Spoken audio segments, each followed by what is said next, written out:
Hello friends, मैं लेके आ गई हूँ टैरोट का रीडिंग, जिसका टॉपिक रहने वाला है कि उन्हें आपकी कौन सी बात सबसे ज़्यादा याद आती है। ये हम जानने की कोशिश करते हैं। जिन्होंने मेरी चैनल सब्सक्राइब की है, थैंक यू वेरी मच। जिन्होंने अब तक नहीं की है, जल्दी से कर दीजिए ताकि आपको मेरी सारी रीडिंग्स मिल सके। आप सबके प्यार और सपोर्ट के लिए थैंक यू वेरी मच। मेरी सारी रीडिंग जनरल होती है, टाइमलेस होती है। जब भी आपकी नज़र के सामने आएगी उस वक्त के लिए आपके लिए मैसेज होंगे, ठीक है। और सभी रीडिंग सभी से रेजोनेट नहीं हो सकती। जितने मैसेजेस लगे कि आपके लिए है उतने लीजिए, बाकी के छोड़ दीजिए। चलिए रीडिंग शुरू करते हैं। सबसे पहले मैं भगवान जी का एक कार्ड निकालती हूँ जो कि हमें बताएगा कि आप में कौन से भगवान की क्वालिटी है। हे ईश्वर, प्लीज़ मुझे डिवाइनली गाइड कीजिए। जो व्यूअर्स मेरी ये रीडिंग देख रहे हैं उनमें कौन से भगवान की क्वालिटी है। ओम नमः शिवाय। मेरे व्यूअर्स में कौन से भगवान की क्वालिटी है। ओम नमः शिवाय।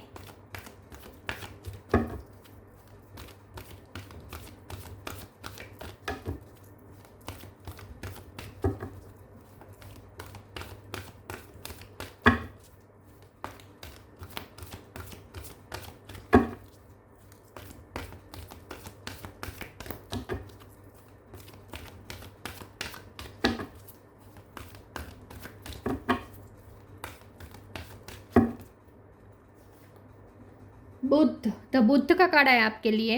इसके बारे में बाद में बात करते हैं। पहले टेरो से देखने की कोशिश करते हैं कि आपके पर्सन को आपकी कौन सी बात सबसे ज़्यादा याद आती है। हे ईश्वर, प्लीज़ मुझे डिवाइनली गाइड कीजिए। जो व्यूवर्स मेरी ये रीडिंग देख रहे हैं उनके पर्सन को मेरे व्यूवर्स की कौन सी बात सबसे ज़्यादा याद आती है। ओम नमः शिवाय। उन्हें आपकी कौन सी बात सबसे ज़्यादा याद आती है। ओम नमः शिवाय।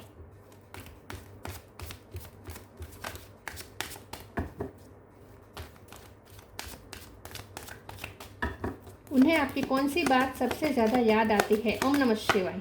Lovers, 9 of swords, knight of sword, justice, empress, ace of sword, knight of cup, 3 of cup. Bottom of the deck में आया है ace of cup, 8 of wands, 4 of wands, moon. Okay, star sign देख लेते हैं। यहाँ पे है Gemini, Libra, Aquarius. Gemini और लिब्रा दोनों स्ट्रॉन्ग है।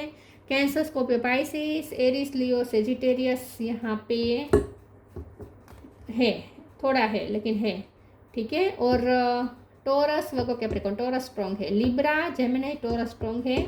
नंबर, एक नंबर इंपॉर्टेंट है, 1 नंबर, ठीक है। 1 इंपॉर्टेंट है, 3 इंपॉर्टेंट है। 111 आपको ज़्यादा दिख सकते हैं, 333 ज़्यादा दिख सकते हैं। 1 नंबर बहुत इंपॉर्टेंट है, ठीक है। 1 तो बहुत ही इंपॉर्टेंट है। ओके, चलिए रीडिंग शुरू करते हैं और देखते हैं कि आपके पर्सन को आपकी कौन सी बात सबसे ज़्यादा याद आती है। उन्हें ना आपकी सबसे ज़्यादा तो यही बात याद आती है कि आपका प्यार, आपका उनका नर्चर करना, उनकी केयर करना, उनकी परवाह करना। बहुत शांत स्वभाव के आप लगते हैं उन्हें। उन्हें लगता है कि आप पीस मेकर हैं, आपको पीस पसंद है, आपको शांति चाहिए होती है। और उसके लिए आप कभी कभी आप अपना हक भी छोड़ देते हैं, लेकिन आपको शांति चाहिए होती है। तो आपके पर्सन को आपकी सबसे बड़ी बात ये याद आती है कि आपने उनके प्यार में जो सेक्रीफाइसेस किए हैं ये उन्हें बहुत याद आते हैं। और इस बात का उन्हें गिल्ट भी है। आपने इतने सेक्रीफाइसेस किए हैं कि आपके साथ कुछ उनके फैमिली वालों ने या उनके फ्रेंड्स ने या किसी ने कुछ आपके साथ अनफेयर किया है, लेकिन फिर भी आपने उस चीज़ को भी एक्सेप्ट कर लिया है। मतलब कि आपने लेट गो कर दिया, एक्सेप्ट तो नहीं किया है लेकिन लेट गो कर दिया है, आपने माफ़ कर दिया है। तो आपका फॉरगिविंग नेचर उन्हें बहुत याद है, आपका याद आता है, आपका नर्चर करना याद आता है, और आपका पीस बनाने के लिए और उनके प्यार में जो आपका समर्पण है और उसके लिए आप कभी कभी अनजस्टिस भी सह लेते हैं, ये उन्हें बहुत याद आता है। तो ये पर्सन आपकी रिस्पेक्ट बहुत करते हैं, बहुत रिस्पेक्ट करते हैं। आपने बहुत ही पेशेंसली उनके साथ डील किया है with night of cup card. ये पर्सन आपके साथ वो बहुत नाइंसाफ़ी की है। नाइंसाफ़ी में उन्होंने ये किया है कि वो आपको वो नहीं दे पाए जो आप डिज़र्व करते थे, आपको वो ऑफ़र नहीं कर पाए, लेकिन आपने उनका पेशेंसली वेट किया है।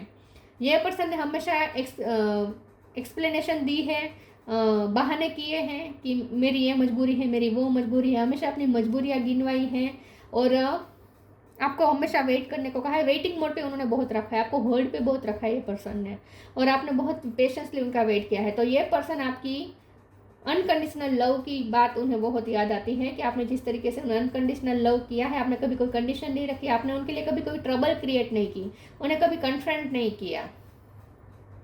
एक बार आपने किया था, एक बार आपने उनसे सवाल किए थे, लेकिन वो उसका भी वो सही से जवाब नहीं दे पाए। उस बात का उन्हें अफसोस है, उन्हें बहुत अफसोस है कि वो आपके सारे सवालों के जवाब नहीं दे पाए, आपको क्लियरिटी नहीं दे पाए। एक बार आपको डिसीजन लेना था तो आपने उनसे पूछा था कि क्या है तुम्हारा डिसीजन, और वो अपना डिसीजन नहीं बता पाए, वो आपको क्लियर भी नहीं कर पाए अपनी सिचुएशन, उनकी फीलिंग्स भी उन्होंने क्लियर नहीं किया आई थिंक, और आपको कन्फ्यूजन में रखा और आपको समझ में नहीं आ रहा कि आपको क्या फैसला लेना चाहिए। फिर आपको तो इस तरीके से होल्ड पे रखा उन्होंने, बहुत बार ऐसा हुआ है कि होल्ड पे रखा है और आपके सवालों के जवाब नहीं दिए हैं।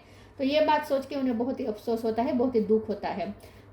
ये पर्सन को आपकी वो बात याद आती है जब वो आपके साथ थे। आपके साथ जब वो थे तो सेलिब्रेशन था, हर पल एक सेलिब्रेशन था विद 3 ऑफ कप कार्ड। आपके साथ जो उनका बॉन्ड है वो फ्रेंडशिप का ज़्यादा है, रिस्पेक्ट का बहुत है। यहाँ प्यार से ज़्यादा रिस्पेक्ट मुझे दिख रही है। ये पर्सन आपसे बहुत ही आपकी बहुत रिस्पेक्ट करते हैं और उसकी वजह है आपका नेचर, आपका व्यक्तित्व। तो बुद्ध जैसा आपका व्यक्तित्व है, बहुत ही शांत है, आप बहुत कंपेशनेट है, बहुत ही शांति से सबके साथ डील करते हैं, सिर्फ अपने पर्सन के साथ नहीं सबके साथ आप बहुत शांति से व्यवहार करते हैं। बहुत ही हम्बल हैं आप और एकदम डाउन टू अर्थ है और नॉलेजेबल भी हैं आप, ठीक है। इन शॉर्ट एक एम्प्रेस की तरह, मतलब कि आप वो पोजीशन है जो वो पोजीशन में है उनकी नज़र में, जो पोजीशन वो ऐसी पोजीशन है जहां आप बहुत ही ग्राउंडेड है, नर्चर करने वाले हैं, केयर करने वाले हैं, शांति रखने वाले हैं, सामने वाले को समझने वाले हैं, अंडरस्टैंड करने वाले हैं, उस टाइप के ये आपको देखते हैं। उन्हें सबसे बड़ी बात तो सबसे ज़्यादा बात यही याद आती है कि उन्होंने आपके सवालों के जवाब ना देकर आपको होल्ड में बार बार आपको होल्ड में रखकर उन्होंने आपके साथ अनजस्टिस किया है, ये उन्हें बार बार याद आता है। नाइट ऑफ सोर्ड का कार्ड है, तो ये पर्सन ने कभी कभी आपके साथ जल्दबाजी की है, कभी कभी आपने बहुत ही पेशेंसली उनके साथ डील किया है, लेकिन ये पर्सन ने कभी कभी आपके साथ जल्दबाजी की है। हो सकता है कि वो पेशनेट बहुत थे आपके लिए, फायरी एनर्जी में यहाँ पे बहुत है, लेकिन कभी कभी उनके शब्द आपको लग भी सकते हैं। हो सकता है कि वो अपनी लाइफ में परेशान थे और उस चक्कर में उन्होंने आपको कुछ बैड वर्ड कह दिए हो, कुछ ऊंची आवाज़ में बात कर दी हो। बैड वर्ड तो नहीं कहे, लेकिन ऊंची आवाज़ में कभी कभी बात कर दी है, तो आपने फिर भी आपने बहुत ही पेशेंसली उनके साथ डील किया है, ये उन्हें बहुत याद आता है। बैड वर्ड्स तो नहीं कहे होंगे, ये पर्सन आपकी रिस्पेक्ट इतनी करते हैं ना कि बैड वर्ड्स आपके सामने तो क्या आपकी पीठ पीछे भी नहीं कहते होंगे। तो बैड वर्ड्स तो आपको सपने में भी नहीं कह सकते, क्योंकि आपकी जेन्युइनली रिस्पेक्ट करते हैं। लेकिन उन्होंने कभी आपको ऊंची आवाज़ में बात कर दी हो सकती है। 8 ऑफ वॉन्ड्स का कार्ड है, ये पर्सन को आपसे बात करना बहुत अच्छा लगता है, बहुत ही पैशनेट है। अगर आपकी इनके साथ शादी हो चुकी थी और अब तलाक भी हो चुका है तो ये पर्सन पछता रहे कि उन्होंने रॉन्ग डिसीजन लिया, और अगर ऐसा कुछ नहीं है तो ये पर्सन शादी करना चाहते हैं, और अगर आपकी किसी और के साथ शादी हो गई है तो वो अब पछता रहे हैं।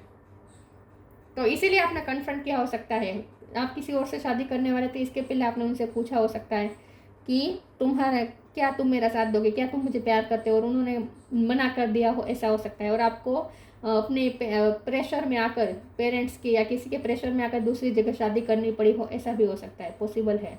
तो ये पर्सन बहुत ही अफसोस करते हैं कि वो उस वक्त आपके सवालों के सही उन्होंने जवाब नहीं दिए। चलिए मैं दूसरे ओरेकल से देखती हूँ, उन्हें आपकी कौन सी बात सबसे ज़्यादा याद आती है। ओम नमः शिवाय।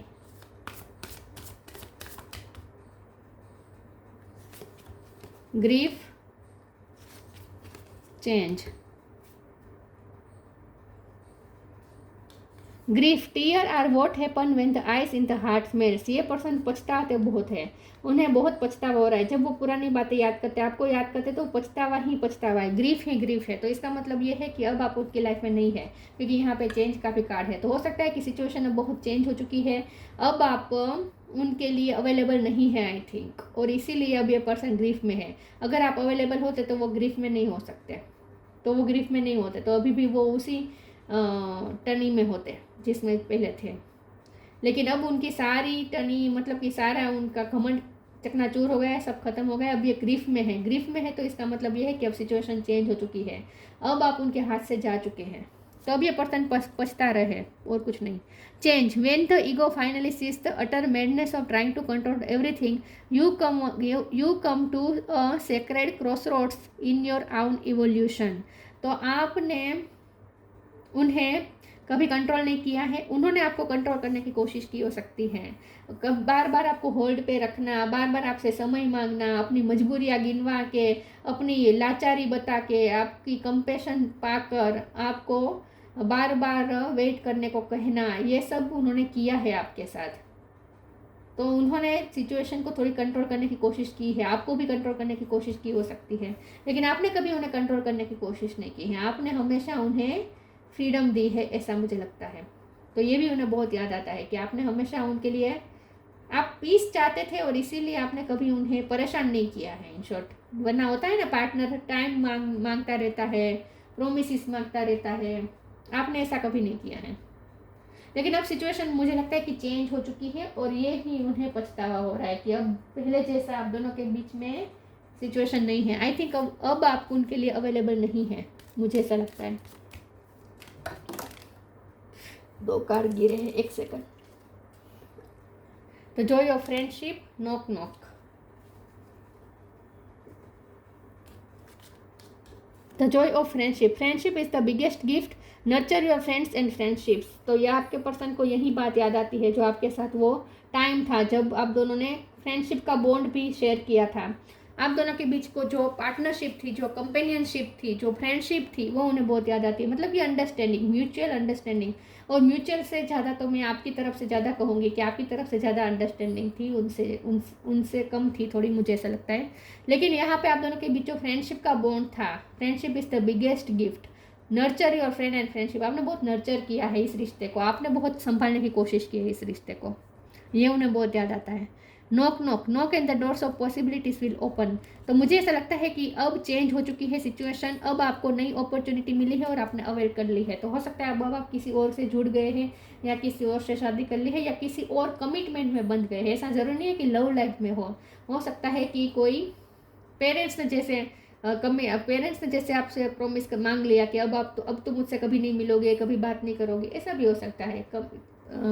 दूसरी जगह कमिटमेंट में एंगेज होना मतलब ये नहीं है कि आपने रोमांटिकली ही किसी को चुना हो, ज़रूरी ना भी हो, लेकिन आपने अपनी लाइफ में दूसरे कमिटमेंट्स बना लिए हैं, करियर में कुछ कमिटमेंट कर लिए हैं, ऐसा भी हो सकता है। तो आप कहीं और बिजी हो गए हैं और इसीलिए अब सिचुएशन चेंज हो गई है, ऐसा मुझे लगता है। तो आपकी तरफ ढेर सारी पॉसिबिलिटीज आई है नई और आपने उसे अवेल किया है, ऐसा हो सकता है। लेकिन फिर भी मैं इस कार्ड को एक बार क्लेरिफाई कर देती हूँ। प्लीज़ ईश्वर मुझे बताएं नॉक नॉक का कार्ड क्यों आया है। ओम नमः शिवाय, ये सब कब फिर से रिपीट हुआ। बहुत ये पर्सन आपसे ओके, आपको ऑफर मिली हो सकती है लव की या फ्रेंडशिप की। नॉक नॉक का कार्ड क्लेरिफाई कीजिए ईश्वर, प्लीज बताइए नॉक नॉक का कार्ड क्यों आया है। ओम नमः शिवाय। The moon, 4 of pentacle, yes, ये पर्सन आपको खोना नहीं चाहते थे लेकिन खो दिया। मून का कार्ड है, ये पर्सन बहुत ही इमोशनल हो रहा है आपके लिए। तो यस, आपने दूसरी अपॉर्चुनिटी आपकी तरफ आ गई है और आपने उसे एक्सेप्ट कर लिया है, ऐसा लगता है। फिर से कह रही हूँ, जरूरी नहीं है कि रोमांटिकली ही आप किसी से जुड़ गए हो, दूसरे भी कमिटमेंट्स होते हैं, वहां आप बिजी हो गए हो, ऐसा भी हो सकता है।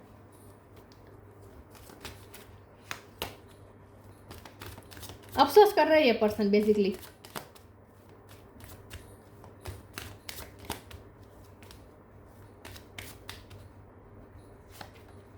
परफेक्शन,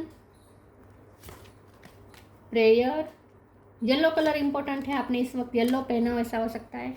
अबंडेंस, या फिर उन्हें येलो कलर पसंद है।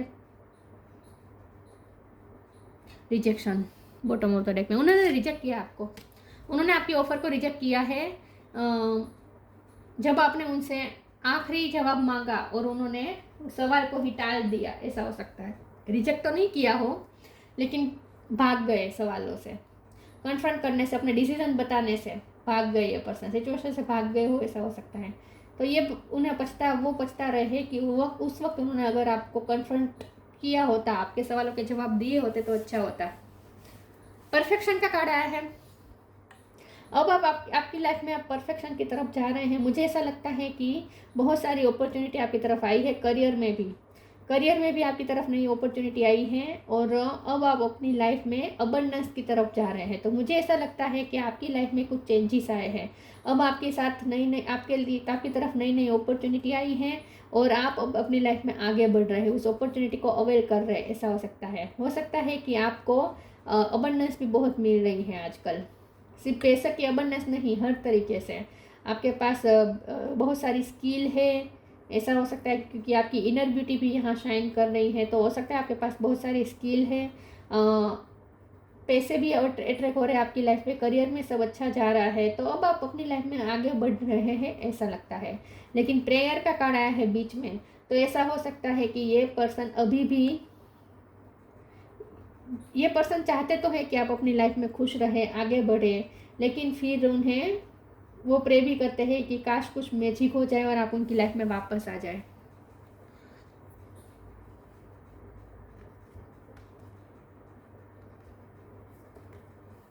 मैं प्रेयर के कार्ड को एक बार क्लेरिफाई कर देती हूँ। प्लीज ईश्वर मुझे बताइए प्रेयर का कार्ड क्यों है। ओम नमः शिवाय। 5 ऑफ पेंटिकल। यस, ये पर्सन ने आपको खो दिया है। अब ये पर्सन फिर से आपको न्यू बिगिनिंग ऑफर करना चाहते हैं। S of wands, new beginning चाहते हैं आपके साथ। 1 नंबर बहुत बहुत बहुत इंपॉर्टेंट है। ये पर्सन आपसे न्यू बिगिनिंग चाहते हैं और आपके लिए बहुत इनसिक्योर हो रहे हैं और भगवान से प्रे कर रहे हैं कि अब आप उनकी लाइफ में वापस आ जाए।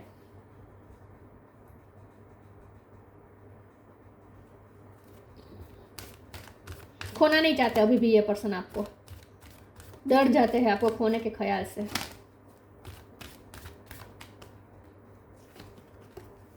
Focus your mind, change and transition, फिर से change. Spiritual abundance bottom of the deck में आपके पास अबंडेंस आ रही है, आपके पास पैसे की अबंडेंस आ रही है, स्पिरिचुअल नॉलेज आ गया है आपके पास, बहुत सारी स्किल आपने अपने अंदर कर ली है, इन्हेंस कर ली है, और आप में बहुत चेंज आ गया है। आप बहुत ही आपकी पर्सनैलिटी बहुत ही अलग हो चुकी है, शाइन कर रही है। Focus your mind. Thank you angel for helping me to focus on my priority. आपने अपनी प्रायोरिटीज चेंज कर दी है। मैंने कहा ना, आप दूसरी जगह पे कमिटेड हो गए हैं क्योंकि आपके तरफ नई नई अपॉर्चुनिटी आई है और आपने एक्सेप्ट कर ली है। लेकिन आपने एक बार तो पूछा था उनसे, दूसरी अपॉर्चुनिटी अवेल करने से पहले आपने उनसे कन्फर्मेशन मांगा था और डिसीजन मांगा था, और वो नहीं दिया उन्होंने, या तो रिजेक्ट कर दिया या फिर भाग गए। लेकिन उन्होंने क्लियरिटी नहीं दी, आपके सवालों के जवाब नहीं दिए, और फिर आपको ना चाहते हुए भी उनसे फोकस हटाकर आपने दूसरी चीज़ों पे प्रायोरिटी फोकस कर दी है इस वक्त। तो आप उनके लिए अवेलेबल नहीं है, आप अपनी लाइफ में कुछ और चाहते हैं और आपने वहाँ अपना माइंड फोकस किया है। Change and transition. Archangel Israel, thank you Israel for leading me to safely through this change. तो ये बहुत चेंज हो चुकी है अब सिचुएशन, आप उनके लिए इतने अवेलेबल अब नहीं रहे पहले जितने थे। तो इसीलिए तो अब उन्हें याद आ रहा है कि आप उनके लिए कितने अवेलेबल रहते थे, उनकी केयर करने के लिए हमेशा रेडी थे, जब भी उन्हें आपकी ज़रूरत थी आप हमेशा थे उनकी लाइफ में, प्रेजेंट थे। लेकिन अब सिचुएशन चेंज हो चुकी है, अब आपकी प्रायोरिटीज अलग हैं, आपके कमिटमेंट्स अलग हैं, और ये उनसे सहा नहीं जा रहा। सिचुएशन जो चेंज हो गई है ना, वो उनसे सहा नहीं जा रहा।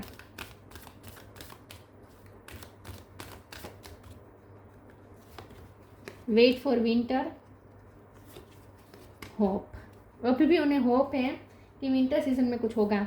तो मुझे ऐसा लगता है विंटर सीजन के लिए ये पर्सन कोई प्लान कर रहे हैं, या तो आपका जो गोल है ना वो विंटर सीजन में अवेल हो जाएगा। तो ये पर्सन को अभी भी होप है कि आप अपना जब गोल अचीव कर लेंगे उसके बाद आप फिर से विंटर सीजन में, आपका गोल अचीव हो जाएगा तो उसके बाद आप फिर से उनकी लाइफ में एंटर करेंगे। उन्हें ये होप है अभी भी, या फिर वो विंटर के लिए कोई प्लान कर रहे हैं। Wait for winter, during the colder month the fairy queen of winter will help you manifest your most heartfelt wishes as long as your intentions are for the highest good of all. तो मुझे यही लगता है कि आपकी जो dream है ना, जिस ड्रीम पे आपने फोकस किया है, जिस चीज़ पे आपने फोकस किया है ना, वो आपकी विश पूरी होने वाली है विंटर सीजन में, और उसके बाद आप उनकी लाइफ में वापस आ सकते हैं। ये उन्हें होप है कि जब आपका वो काम बन जाएगा उसके बाद आप फिर से उनकी लाइफ में आ जाएंगे।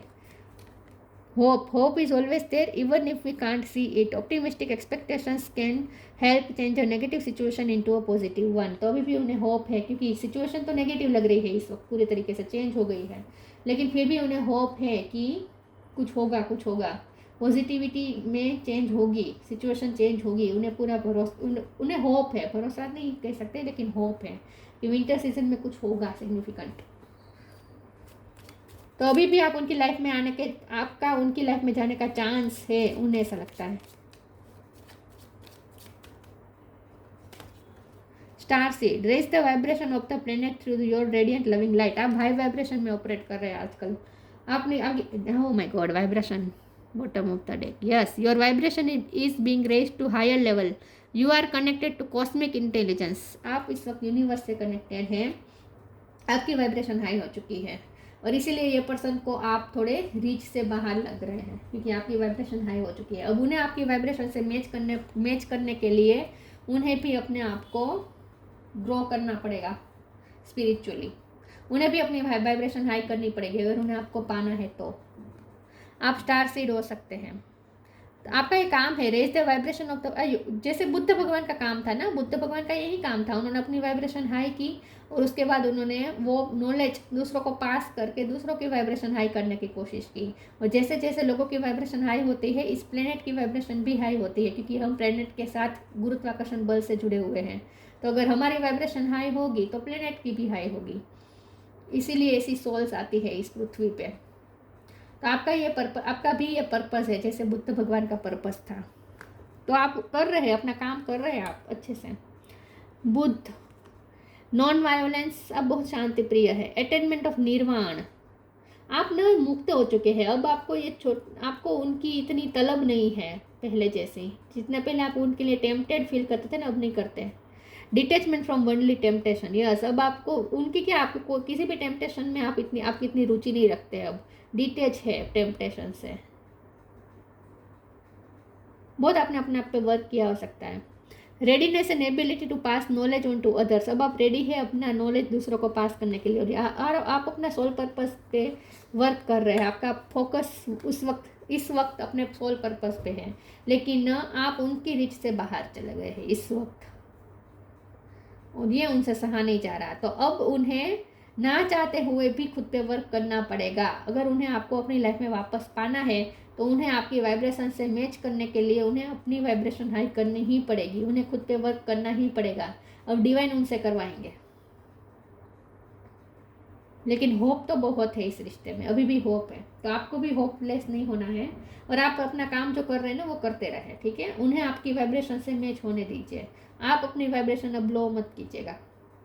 तो ये थी रीडिंग, अच्छी लगी हो तो लाइक कीजिए, शेयर कीजिए। मिलते हैं नई वीडियो में, तब तक के लिए गुड बाय, ओम नमः शिवाय।